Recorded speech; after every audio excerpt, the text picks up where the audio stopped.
Okay, section 6.5 is on the graphs of the other trig functions.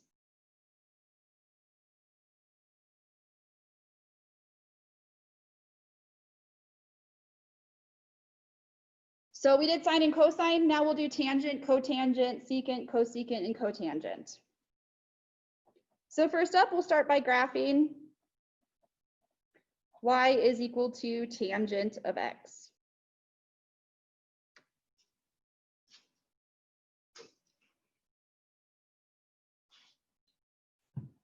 Now remember, in the last section, or maybe 2 sections ago, we learned something called the quotient identity. So the quotient identity says we can rewrite tangent in terms of sine and cosine. So by the quotient identity, tangent is equal to what over what? Sine over cosine. So tangent is equal to sine of x over cosine of x. So here's where you have to go back to all this stuff we learned in Math 126. So in Math 126, we studied equations that looked something like this. F of x is equal to x plus 3 over x minus 2. This is called a rational function. Now remember, in Math 126, the zeros of the denominator corresponded to something very unique on our graph. So here, what makes our denominator 0 is 2. If we looked at the graph of this rational function, what happens at the 0 of the denominator? Do you guys remember what that was called? An asymptote. Great. Okay, so the zeros of the denominator are, do you remember if they were what kind of asymptote? Vertical asymptote. Zeros of the denominator are vertical asymptotes. One of your classmates got it on chat there. Okay, so the same thing applies here.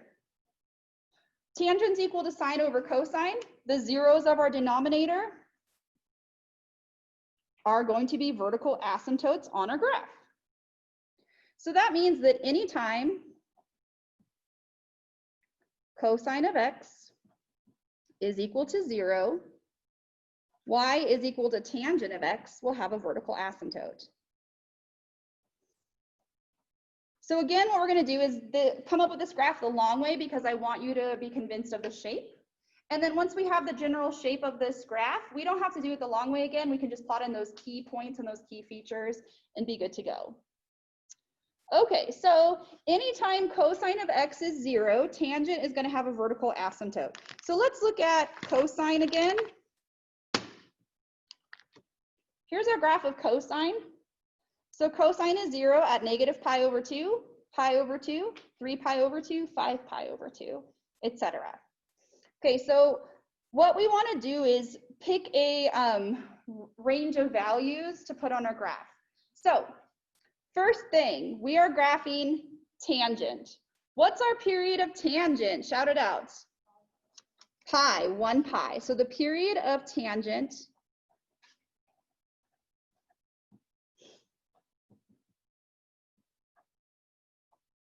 is 1 pi. So all we have to do is graph something of length pi, and then we'll repeat the pattern. Okay, so if we look at cosine, we're going to have vertical asymptotes at negative pi over 2, at pi over 2, and at 3 pi over 2. Now, as far as graphing rational functions, like we learned in 126, we learned that between those vertical asymptotes, our graph was smooth and continuous.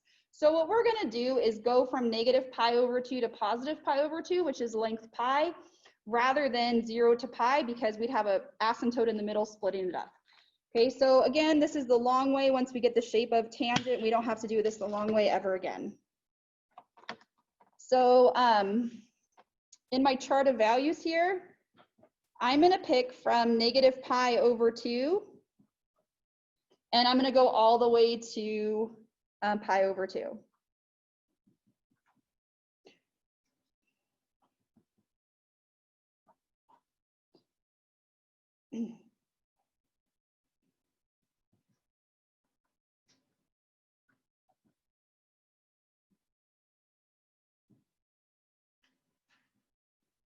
So at pi over 2 and negative pi over 2, tangent of x is sine over cosine. Cosine is 0 at these. So we have 1 or negative 1 over 0. That's undefined. That corresponds to a vertical asymptote.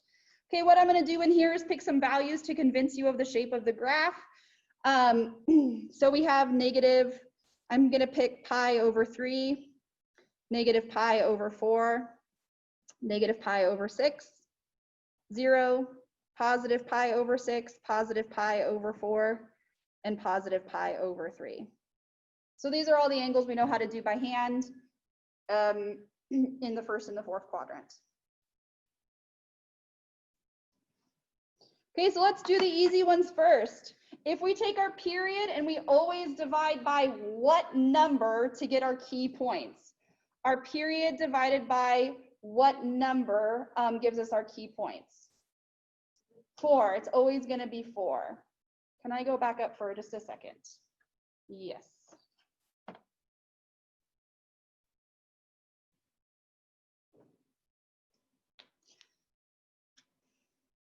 Okay. So our period is pi. If we divide that by 4, we get pi over 4. So that means our key points are going to be here, here, here, here, and here. Right? 1 pi over 4, 2 pi over 4, negative 1 pi over 4, negative 2 pi over 4. So let's do the easy ones first. 0.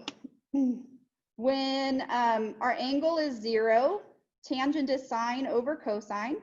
So this point is 1, 0, cosine sine. So tangent sine over cosine, so that's 0 over 1, so that is 0. Pi over 4, that's 45 degrees. We know our sides are 1, 1, and root 2. Tangent SOHCAHTOA, opposite over adjacent, so that is 1. Negative pi over 4 will be the same triangle in the fourth quadrant, but in the fourth quadrant, tangent is negative.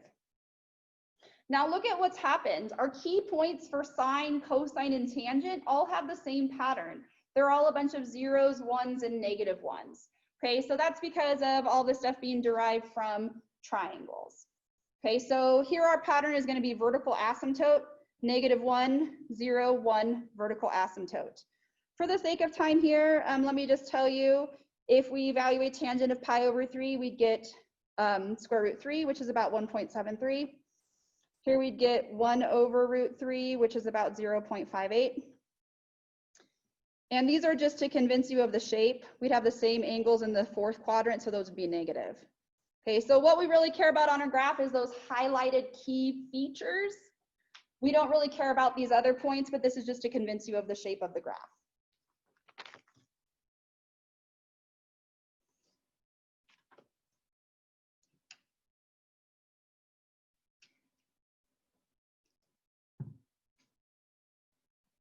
All right, so let's put up our graph of tangent. Anybody need more time on this page?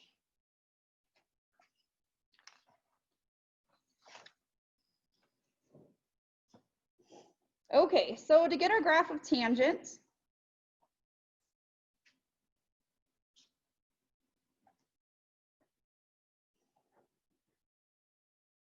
the first thing we noticed is our key points on this y-axis. We're at 1 and negative 1. So we're going to put a 1 on here and a negative 1 on here. The next thing we want to do is label our x-axis. Label our x-axis. So we always, always, always take our period and divide by 4. So our period for tangent is pi, just 1 pi. So 1 pi divided by 4 is pi over 4. So I'm going to count by 1 pi over 4. 2 pi over 4 is pi over 2. 3 pi over 4. 4 pi over 4 is pi. 5 pi over 4. 6 pi over 4 reduces to 3 pi over 2.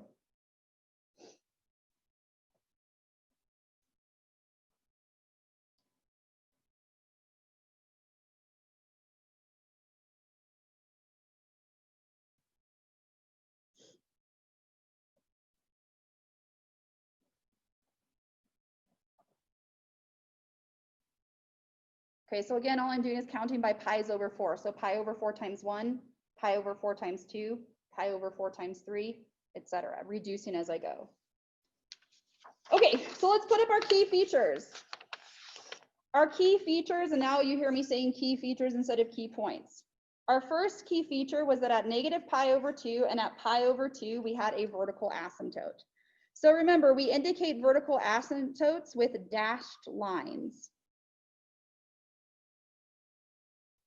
At negative pi over 4, we had a value of -1. 0, we had 0. Pi over 4, we had +1. Now I gave you like 6 other data points. That is to convince you that the shape I'm about to show you is correct. So up here, this continues growing and follows our vertical asymptote up. And what we have is kind of an S-shaped curve. This should be somewhat rounded here and rounded here, kind of like x cubed. I didn't do an amazing job here. This should be kind of rounded like that. This pattern continues in both directions. So here we have a vertical asymptote. Here I have -1, 0, 1, vertical asymptote. Let me see if I can do a little bit better for you here. Should be kind of rounded, like an S-shaped curve. And in the negative direction, we have the same pattern.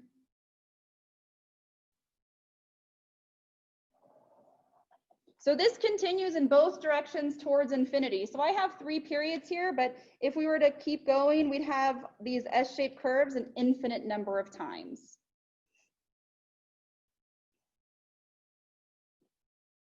Okay, so our first property here is that our domain, this is a little bit trickier. The domain refers to the x values on which our function is defined. You can see that our function is undefined at every odd multiple of pi over 2. So we would say our domain is a set of all x such that x is not an odd multiple of pi over 2.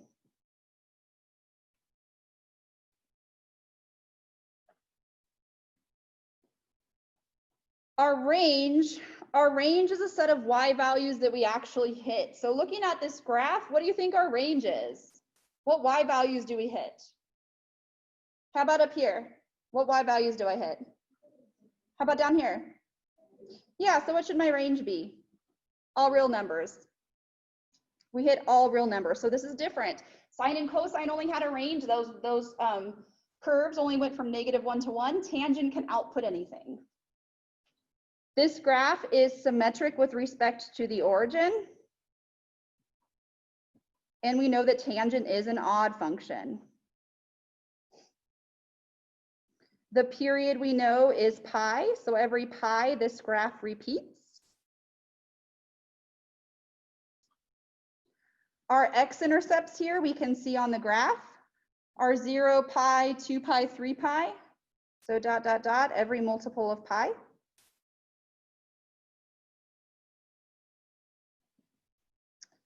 Our y-intercept is just 0.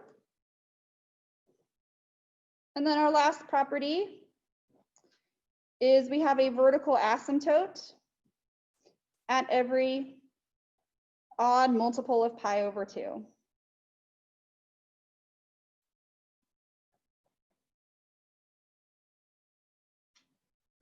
So what we're going to do in the rest of this section, I'll show you cotangent, and then we'll do exactly the same thing we did with sine and cosine. We'll look at graphs that are of the form, say y is equal to 3 tangent of 5x, and we'll see that this corresponds to a vertical stretch and this corresponds to a horizontal stretch or compression, and we'll go through those steps 1 through 6 of graphing just like we did for sine and cosine. So that's what we're up to. Next lecture, I'll show you what cotangent looks like. Then we'll graph things of this form. Then we'll look at secant and cosecant. And then upcoming after that, section 6.6 are those phase shifts, those movements left and right. Any questions?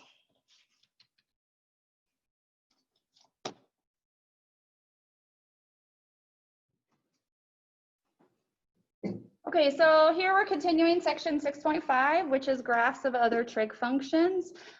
We have 3 more graphs to do. That's cotangent, secant, and cosecant. So last lecture we did tangent. Cotangent we'll do in a very similar manner, so we'll do it a little bit quicker than we did tangent. So let's start with graphing. Y is equal to cotangent of x. So help me out with this one. Cotangent in terms of sine and cosine is what over what? Cosine over sine, good. Or 1 over tangent of x. So as we saw last class, that means we are going to have vertical asymptotes everywhere where the denominator is 0. So we're going to have vertical asymptotes where sine of x is equal to 0, or where tangent of x is equal to 0, which happen to be in the same places. Okay, so let's take a quick look at our graph of sine from last week. Here's our graph of sine. So if we look at where sine is 0 at 0, pi, 2 pi, 3 pi, negative pi, negative 2 pi. So every multiple of pi. So that means our graph of cotangent is going to have vertical asymptotes at x is equal to ... negative 3 pi, negative 2 pi, negative pi, 0, pi, 2 pi, 3 pi, ...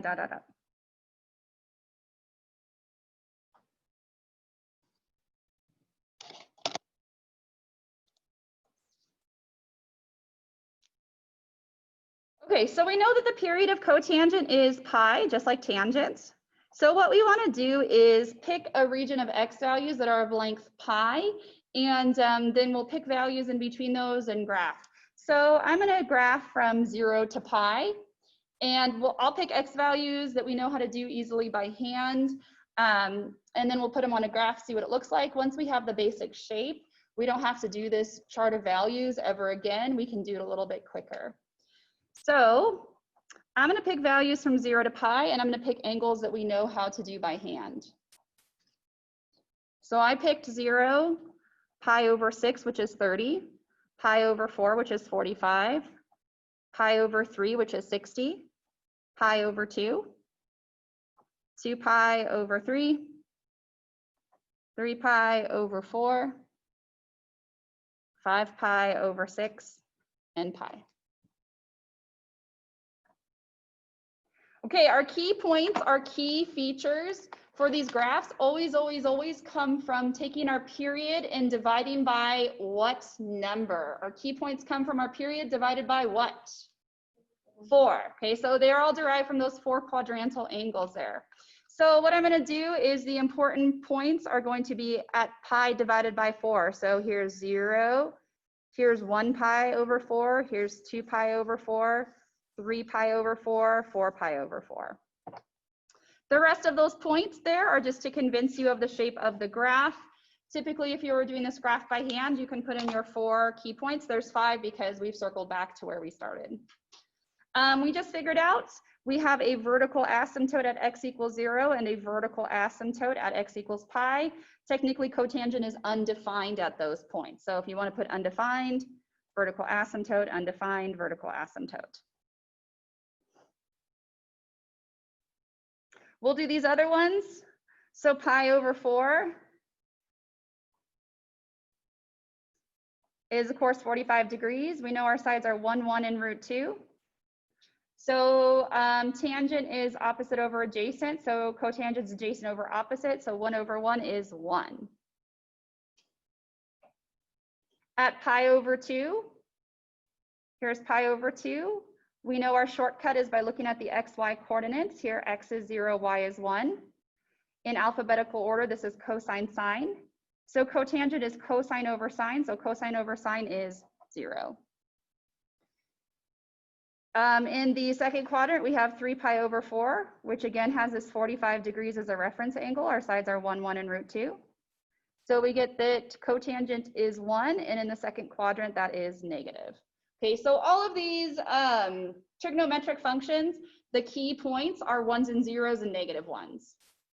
And then our other key features here are these vertical asymptotes.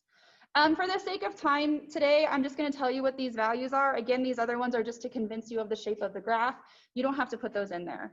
So at pi over 6, we'd get square root 3, which is about 1.73. Here we'd get 1 over square root 3, which is 0.58. Here we'd get the same thing but negative. And here we get the same thing in the second quadrant, which makes it negative. Okay, so again, those are just to convince you of the shape.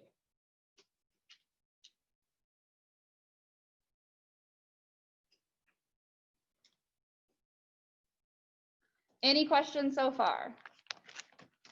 Okay, the next thing we're going to do is put all these on a graph, and we'll see that the shape of cotangent looks very similar to the shape of tangent, which should make sense, right? Because they're reciprocal functions.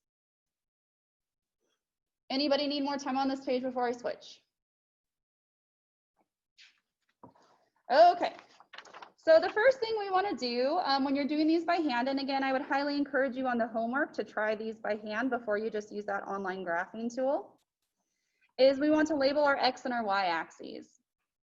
So our X axis, we always take our period and divide by 4.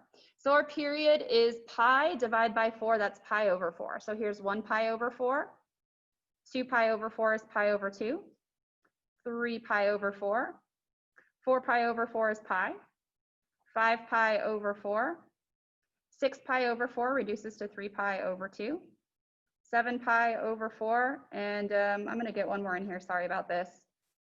And then we have 8 pi over 4, which is 2 pi.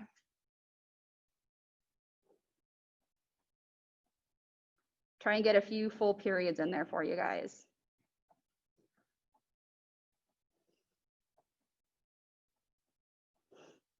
Okay, the next thing we want to do is label our y-axis. We noticed for all of our trigonometric functions, the important points were at 0, 1, and -1. So let's throw a 1 in here and a -1 in here. All right, so now using my chart of values from the last page, at 0, we had a vertical asymptote. At pi over 4, we had 1. At pi over 2, we had 0. At 3 pi over 4, we had -1. And at pi, we had a vertical asymptote. Okay, so this looks very similar to tangent. It should have this rounded S-shaped curve to it. And remember, because this is periodic, our pattern continues infinitely in both directions.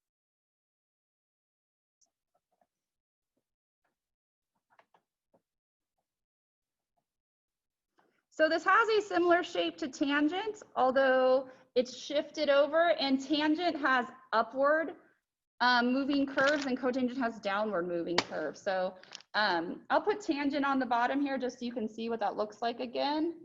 Remember, tangent goes up as we go left to right. So similar shape, but all of these values come from the reciprocal of tangent, right? Cotangent's the reciprocal. This is y is equal to cotangent. So if we look at our graph of tangent, tangent was 0 at 0, so that ended up with a vertical asymptote. Tangent was 0 at pi, so that resulted in a vertical asymptote. So it has this reciprocal behavior. Any questions on how I got this graph of cotangent? Okay, for the sake of time today, I'm going to skip listing out the properties, but let's quickly mention them. The domain, remember the domain refers to what x values on which this is defined. It's not defined whenever our denominator is 0, right? Whenever sign is 0, so 0, pi, 2 pi. The range, the y values we actually hit, is still all real numbers, just like tangent. Tangent and cotangent are both odd, which means this graph is actually symmetric with respect to the origin. It's a little bit harder to see, but if you kind of look in here, you can see that this part is reflected down here across the origin. We already talked about the period as pi, so every pi this repeats. So this should look the same from 0 to pi, and from pi to 2 pi, and from 2 pi to 3 pi. We can see that the x-intercepts are odd multiples of pi over 2. There are no y-intercepts. And we already listed out on the last page that there's a vertical asymptote at every multiple of pi. Okay, so those are the properties of cotangent. They're very similar to tangent. Any questions on my graph of cotangent?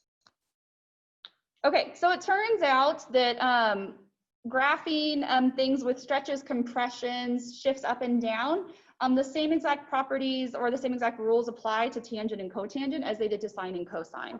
So the next thing we're going to do is we're going to graph things of the form y is equal to a tangent of omega x, or y is equal to a cotangent of omega x. And these variables still do the same sort of transformations to our graph. So a is still a vertical stretch.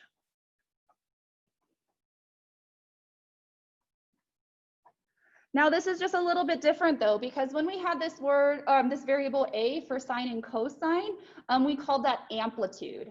Okay, so amplitude only applies when we have this sinusoidal wave. Amplitude is a specific word that tells us the height of this wave. So even though the same thing happens here, a tells us our vertical stretch. So instead of having these key points at 1 and -1, they might be at 3 and -3 if a was 3. We no longer can call it amplitude, okay? So that term amplitude only refers to height of a wave. So a still does the same thing, we just don't call it amplitude anymore. Okay, the other variables we see here is omega. Omega still corresponds to a horizontal stretch or compression.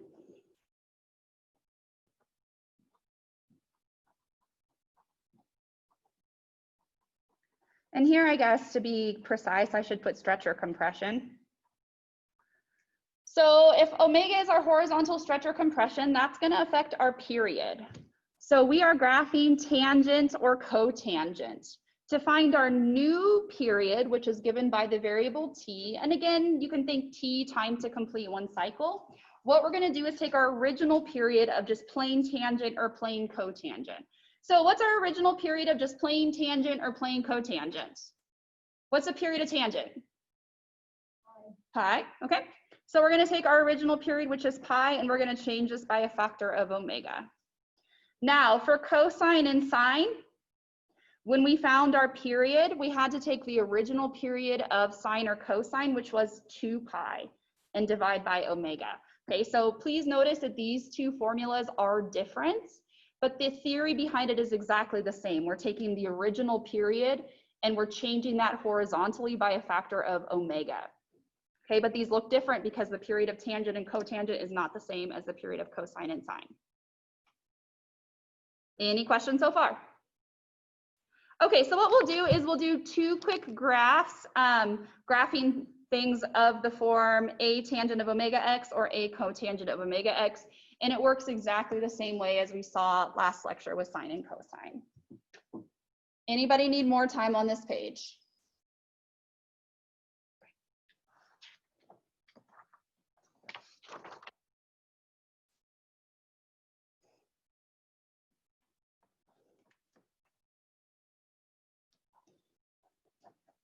So let's graph y is equal to 3 tangent of 2x.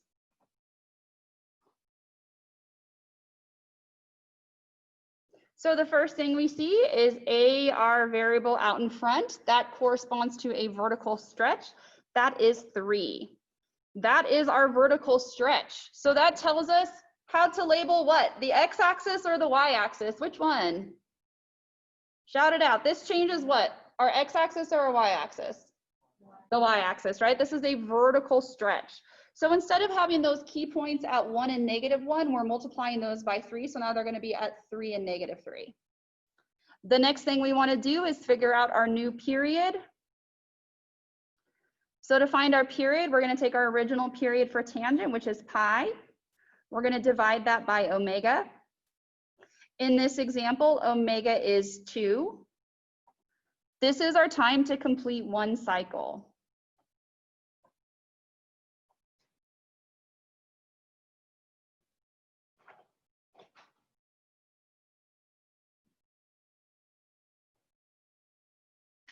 Now, what's more important than this, I shouldn't say more important, but what's also equally as important as this is the length of our interval. So the intervals, what I mean is where our key points and our key features occur on our graph. To find the length of our intervals, we always will take our period and divide by the number 4. Okay, so this never changes. Always take our period and divide by 4 because they're derived from those quadrantal angles. So our period here is pi over 2. So we have pi over 2 divided by 4. That gives us pi over 8. This tells us how to label our x-axis. So again, I would highly encourage you guys to try these by hand, especially those of you guys who are moving on to higher math classes or more applied sciences. All right.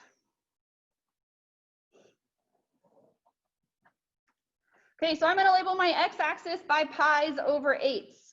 So all I'm doing is counting 1 pi over 8.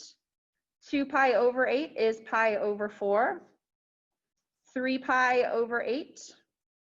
4 pi over 8 is pi over 2. 5 pi over 8. And then 6 pi over 8 reduces to 3 pi over 4. Okay, so all I'm doing is counting by 1 pi over 8, 2 pi over 8, 3 pi over 8, 4 pi over 8, and reducing as I go. In the negative direction, let's put some of these up.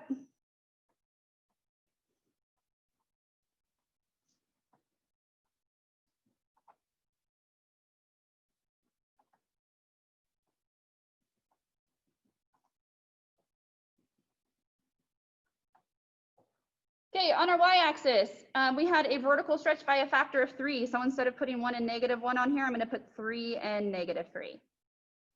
Okay, we are graphing tangent. We no longer have to do the chart of values. What we're going to do is use the shape of the graph of tangent and copy that shape in there. Okay, so from last lecture, our shape of tangent looked like this.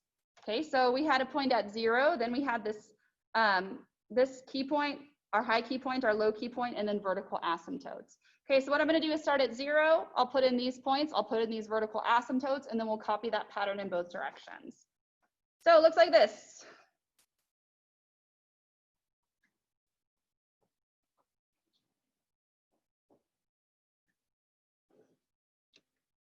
Okay, so again, all I did was copy that pattern from our graph of plain old tangent. Then what we want to do is put this graph in. It should be smooth and somewhat S-shaped. We know tangent's periodic, so we're going to copy this pattern in both directions.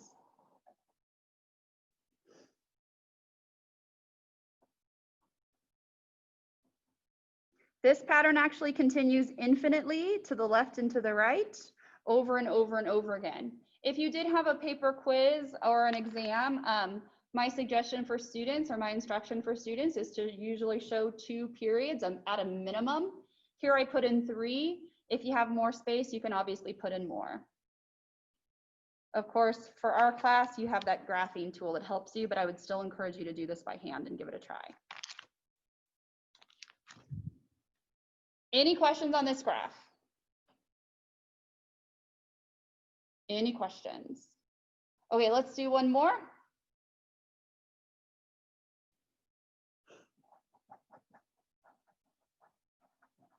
Let's graph y is equal to 5 cotangent of pi over 4x.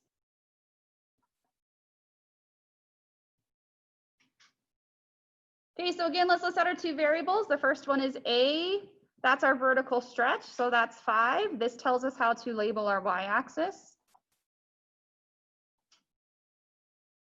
The next thing we need to do is figure out our new period. So our period is given by the original period of cotangent, which is pi, divided by a factor of omega. In this case, omega is pi over 4. So to do this division, we start with our numerator, switch to multiplication, and flip our denominator. Our pi's cancel out, and we just get 4. The next thing we should do is find our intervals on the x-axis, where our key points and our key features occur.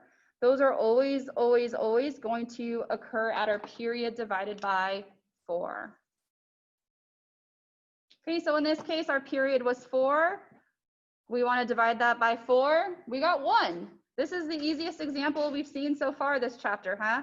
This is how we're going to label our x-axis. So I'm going to label my x-axis by 1. So 1, 2, 3, 4, 5.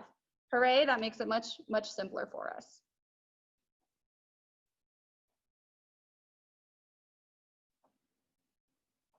Okay, let's put up this graph. Okay, so I'm going to, on my y-axis, put up a 5 and a -5. On my x-axis, we're labeling by ones. Lucky us. 1, 2, 3, 4, 5, 6, 7, 8. That's plenty. And how do I know that's plenty? Because we have 4 key points and key features to complete a whole period. So if I go out to 8, I should be able to get 2 periods in there. All right, so what we want to do now, we're graphing cotangent. So what we're going to do is just copy and paste in the shape of cotangent that we had from 2 examples before. So cotangent, at 0, we had a vertical asymptote. Then we had a high point, 0, low point, vertical asymptote. Okay, so I'm copying and pasting that pattern into our graph here. So here we go, vertical asymptote, high point, 0, low point, vertical asymptote. We fill this in with a smooth S-shaped curve, and then we repeat this pattern in both directions.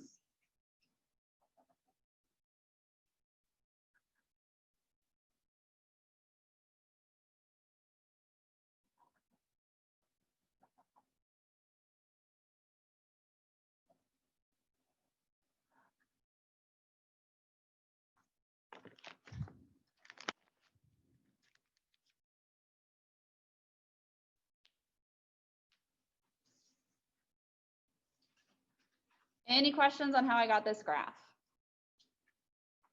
Any questions? Okay, so we've done sine, cosine, tangent, cotangent. The last 2 we have to do are secant and cosecant. And lucky for us, this time around, we're going to do these without a chart of values. What we're going to do is use the reciprocal behavior, right? We know that sine and cosecant are reciprocals of each other, and we know that cosine and secant are reciprocals of each other. So what I'm going to do to get the graphs of cosecant and secant, I'm going to start with the graphs of sine and cosine, and I'm just going to use the fact that they're reciprocals to figure out the shape of the reciprocal function. Okay, so I'm going to kind of use a math trick here, and I'm going to skip doing that chart of values because for these reciprocals, there's a better way.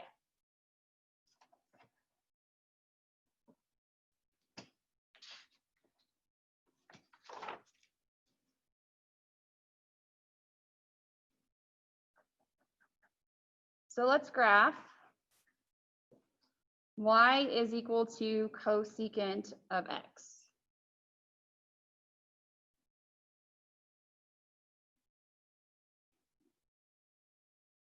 All right, so help me out with this one. Cosecant is the reciprocal of what? Sine, cosine, or tangent? Which one? Sine. Okay, so we know that cosecant of x is the reciprocal of 1 over sine of x. So what I'm going to do is I'm going to start with the graph of y is equal to sine of x. And I'm going to do this in pencil, and I'll erase this later. So there's my pencil. Okay, so I'm going to use the graph of sine to get the graph of cosecant. So let's remind ourselves, and this is a really good refresher of how to get the graph of sine.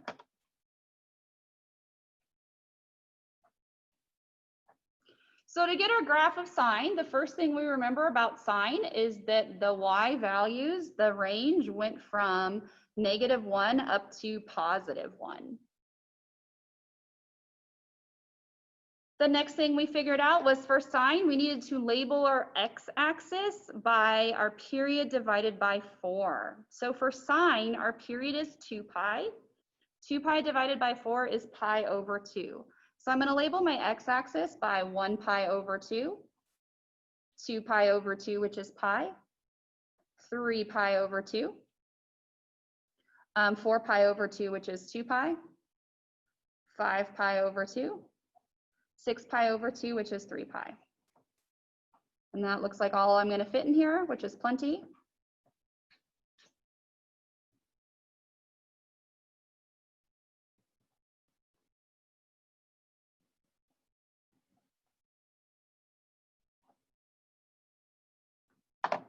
Okay, so now what I'm going to do is put my graph of sine up with a pencil so I can erase this later. So there's a few different ways to remember what the difference between sine and cosine are, right? What we want to do is get up our graph of sine. So the first kind of easy shortcut that I shared that a classmate taught me was that if you turn the graph sideways, it should look like an S. So from that alone, we know that it should go like this, right? It should look like an S around the origin if we turn it sideways. Okay, the other way of kind of the more precise mathematical way of remembering what sine looks like is by thinking about our quadrantal angles. So here we have 1, 0. Here I have 0, 1. Here I have -1, 0, and 0, -1. So sine starts at 0, then goes up to 1, then goes to 0, then goes to -1. So here we go. Sine starts at 0, then goes up to 1, then goes to 0, then goes down to -1, then goes back to 0. Okay, so the two ways to get the shape are either to use a shortcut, think about it being an S, or to use these quadrantal angles, just to remind you the difference between sine and cosine. Okay, so however we do this, we know that sine looks roughly like this.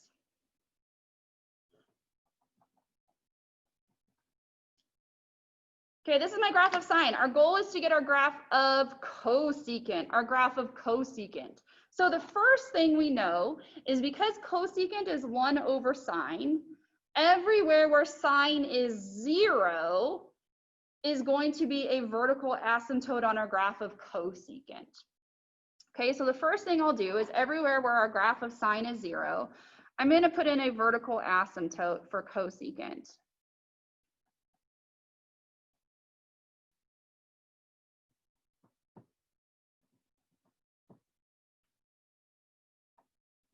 Now, the next thing I want to do is figure out what the graph looks like in between these vertical asymptotes. So let's start by just looking between 0 and pi.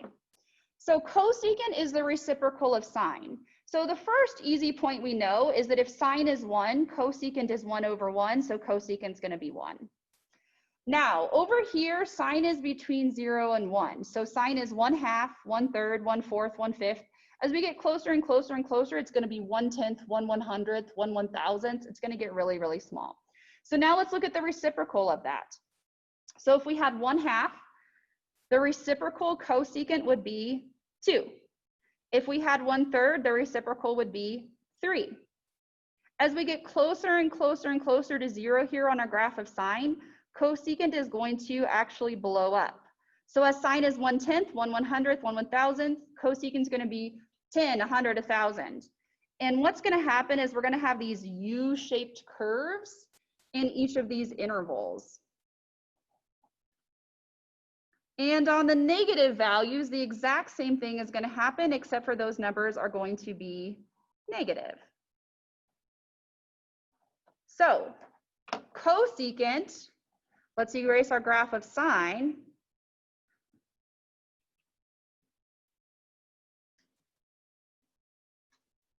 There is our graph of cosecant. We have vertical asymptotes at 0, pi, 2 pi, 3 pi, etc. And then we have these U-shaped curves.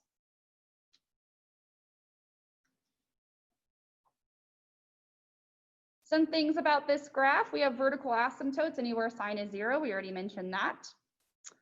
Our domain refers to the x values on which this function is defined. This function is not defined at any multiple of pi. The range here is a little bit different. Remember, the range is the y values that we actually hit. So down here, we hit y values from -infinity up to -1. And then we hit y values from 1 to infinity. So we actually don't hit anything between -1 and 1. So the range is actually 2 disjoint intervals here. Cosecant does not have any x or y intercepts. This is odd, just like sine is, and it's symmetric with respect to the origin. So again, if you kind of looked around here, you could see that this part was a reflection down here. Any questions on our graph of cosecant?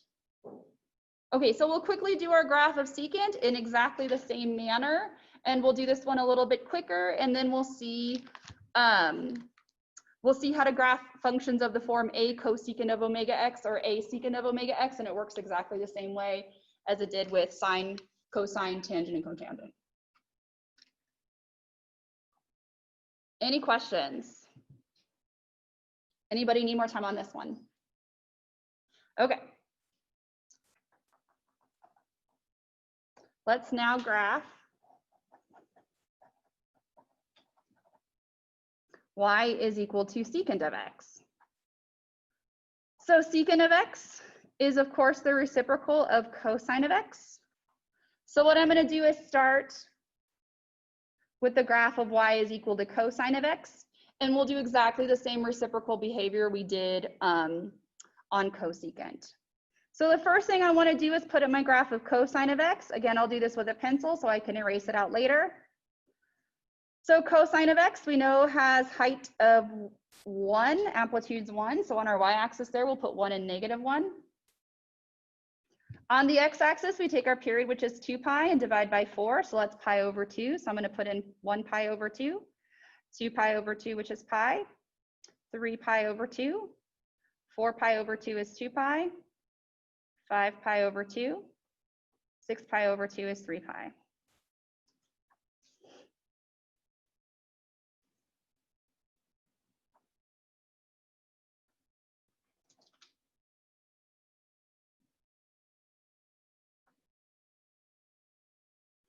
Okay, so to get in our graph of cosine, either you can memorize the shape, memorize the pattern, use our shortcuts. The shortcut I really like is that cosine, if we turn it sideways, looks like a C. So we know we should have this C shape around the origin. The other more precise way of doing this is, of course, by using our quadrantal angles. So we know our quadrantal angles. Here we have 1, 0, 0, 1, -1, 0, 0, -1. So cosine starts at 1, then goes to 0, then to -1, then to 0. So starts at 1, then goes to 0, then goes to -1, then goes to 0, and that pattern continues. Okay, so you're welcome to use whichever method here you like to get up the graph.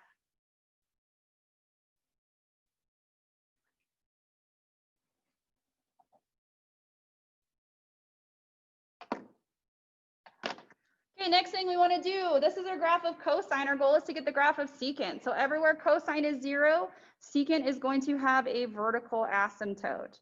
So the first thing I'll do is plot in a vertical asymptote for secant everywhere that cosine is 0.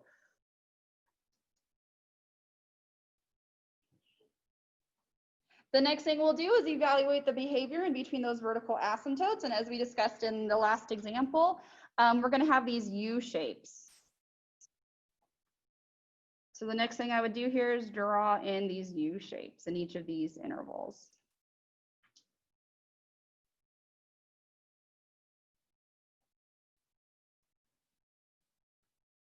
And then the last thing I would do, especially if you're doing this on a quiz or a test, is I would erase out your graph of cosine, right? We just use that to get the shape of secant. That's not actually part of our final answer.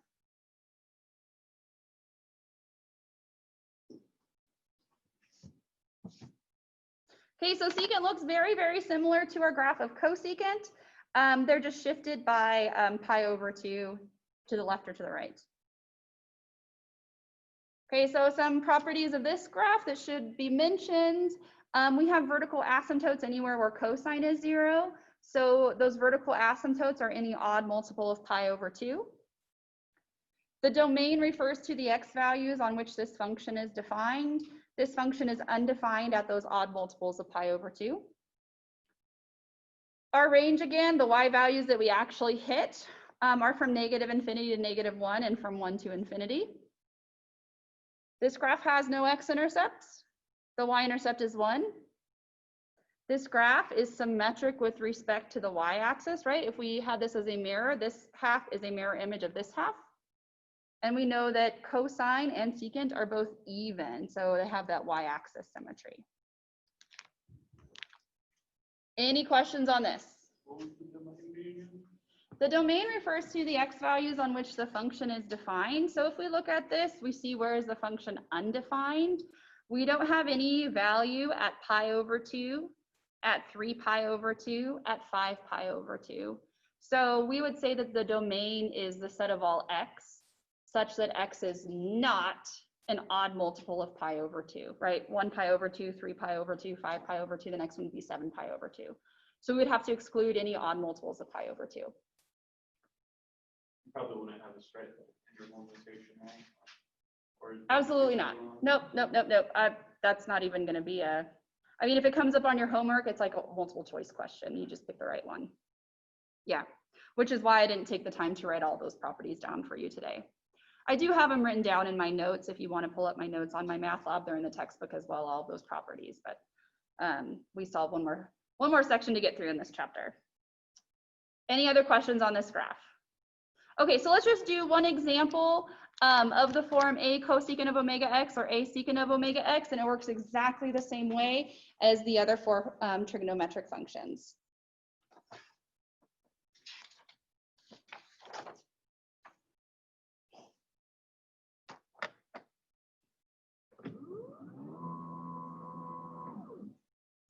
So if we were asked to graph functions of the form y is equal to a cosecant of omega x, or y is equal to a secant of omega x, this works exactly the same way as before. A tells us our vertical stretch, and then our period t is going to be given by the original period of cosecant or secant, which is 2 pi, and we're going to change that by a factor of omega. Okay, so exactly the same way as we did the last 4 trigonometric functions. Again, this a only means amplitude when we're looking at sine and cosine. Otherwise, it still does the same thing. It still does a vertical stretch. We just can't call it amplitude. So let's just do one example since we've already seen a bunch of these in this section. So let's graph y is equal to 7 times secant of 1/5 x.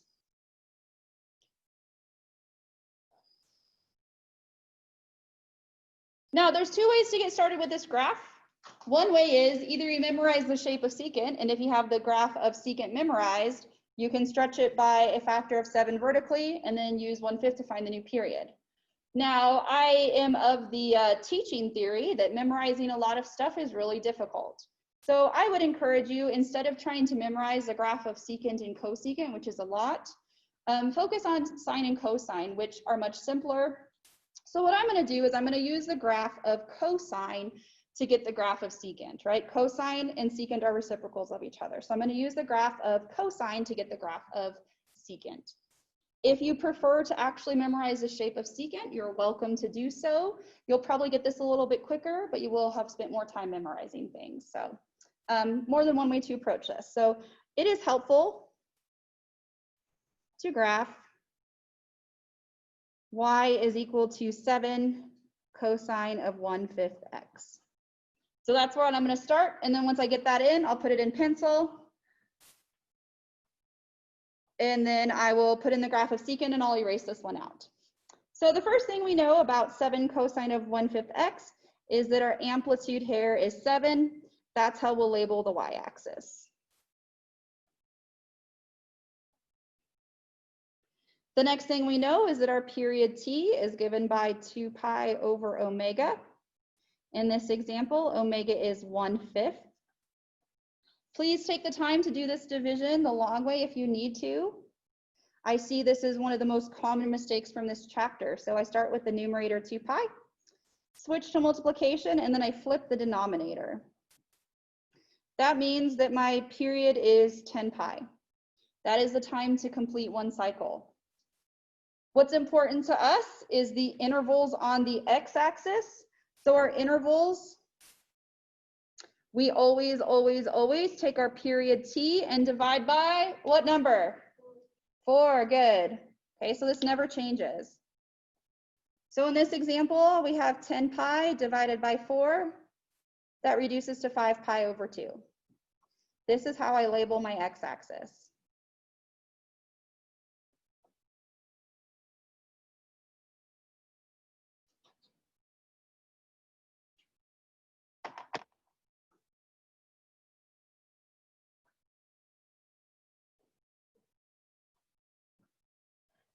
All right, so first thing, on the y-axis, we got that the amplitude of this cosine was 7, so I'm going to put up a 7 and a -7.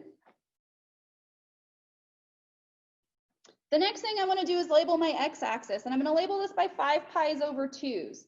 So again, what I'm doing is I'm taking this fraction and I'm multiplying by 1, 2, 3, 4, 5, and I'm reducing as I go. If you need to do the reducing somewhere else on your paper, that's fine. So I'm doing 1 times 5 pi over 2, which is 5 pi over 2. 2 times 5 pi over 2, the 2's cancel out, we just get 5 pi. 3 times 5 pi over 2 would be 15 pi over 2. 4 times 5 pi over 2 is going to be 10 pi.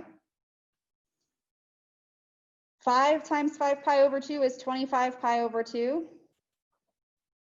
And 6 is going to give us 15 pi. Okay, so again, multiplying by 1, by 2, by 3, by 4, by 5, by 6. And in the negative direction, I'll put some of these up as well. So negative 5 pi over 2.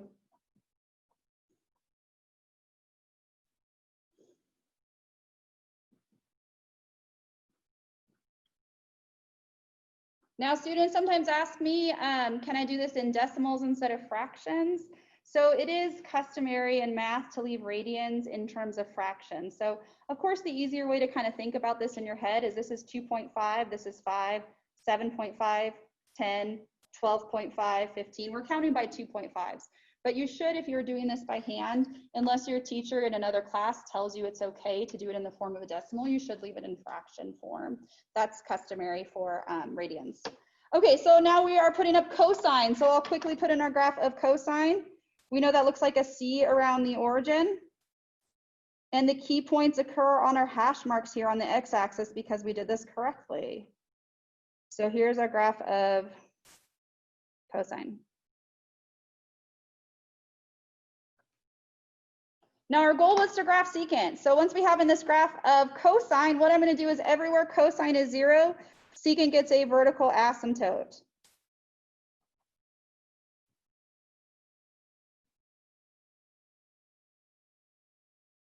And then what we do is between the vertical asymptotes, we fill in our U shapes.